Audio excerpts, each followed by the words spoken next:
പ്രിയപ്പെട്ടവരെ, പ്രളയം പോലെ തന്നെ സമാനമായിട്ടുള്ള ഒരു ദുരന്താവസ്ഥയിലൂടെയാണ് ഇന്ന് നമ്മുടെ കേരളം കടന്നു പോയിക്കൊണ്ടിരിക്കുന്നത്. വയനാട്ടിലുണ്ടായ ഉരുൾപൊട്ടൽ എന്ന് പറയുന്നത് ചെറിയൊരു കാര്യമായിട്ടല്ല നമുക്ക് ഇന്ന് അനുഭവപ്പെട്ടിരിക്കുന്നത്. എത്രയോ മനുഷ്യർ മരണപ്പെട്ടു, എത്രയോ മനുഷ്യർ എവിടെയാണെന്ന്, ഉറ്റവരെവിടെയാണ്, ഉടയവരെവിടെയാണെന്ന് പറഞ്ഞ് ആളുകൾ ഓടിപ്പാഞ്ഞ് പരക്കം പാഞ്ഞ് നടക്കുന്ന അവസ്ഥയാണ്.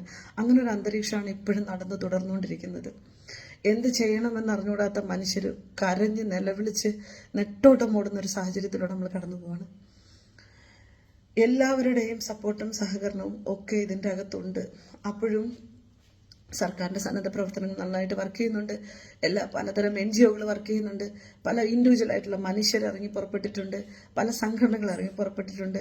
എല്ലാവരുടെയും ഈ കൂട്ടത്തോടെയുള്ള ശ്രമത്തിന് ഞാൻ വളരെയധികം നല്ല രീതിയിൽ സ്വാഗതം ചെയ്യുകയാണ്. കാരണം നമ്മൾക്കൊരു വിഷയം വന്നു കഴിഞ്ഞാൽ ഈ കൊച്ചു കേരളം നമ്മൾ ഒരുമിച്ചാണ് അത് നേരിട്ടിട്ടുണ്ടായിരുന്നത്.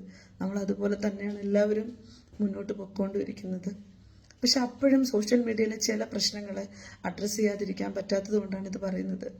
ഈ ഒരു സിറ്റുവേഷൻ കടന്നു പോകുമ്പോഴും പലരും തമ്മിൽ തല്ലാണ്, പ്രശ്നങ്ങൾ ഉണ്ടായിക്കൊണ്ടിരിക്കുകയാണ്, ഏതെങ്കിലും തരത്തിൽ പ്രോബ്ലംസ് ക്രിയേറ്റ് ചെയ്തുകൊണ്ടിരിക്കുകയാണ്, വരുമാനത്തിന് വേണ്ടി സോഷ്യൽ മീഡിയ ഉപയോഗിച്ചുകൊണ്ടിരിക്കുകയാണ്, പല തരത്തിലേക്ക് വൃത്തികെട്ട ചിന്തകളോടുകൂടി മാത്രം ഈ ഒരു അവസ്ഥേനെ വരെ ചൂഷണം ചെയ്യുന്ന മനുഷ്യന്മാരെയും നമ്മൾ കണ്ടുകൊണ്ടിരിക്കുകയാണ്. ദൈവം മനുഷ്യൻ്റെ ആയുസ്സിന് ഒത്തിരിയെങ്കിലും മനുഷ്യൻ്റെ ആയുസ്സിന് ഒരിതുണ്ടെങ്കിൽ, വില കൽപ്പിക്കുന്നുണ്ടെന്നുണ്ടെങ്കിൽ നമ്മുടെ ഓരോരുത്തരുടെയും ജീവനും ഭീഷണിയിലാണെന്ന് മനസ്സിലാക്കിക്കൊണ്ട് ഏത് നിമിഷവും ഒരു പ്രളയമോ അല്ലെങ്കിൽ ഒരു പ്രകൃതി ദുരന്തമോ കൊണ്ട് നമ്മുടെ ജീവനും നഷ്ടപ്പെട്ടേക്കാം. അത് മനസ്സിലാക്കി നമ്മളെല്ലാവരും ഒറ്റക്കെട്ടായിട്ട് മുന്നോട്ട് പോകണമെന്ന് ഒരു അപേക്ഷയുണ്ട്. നന്ദി.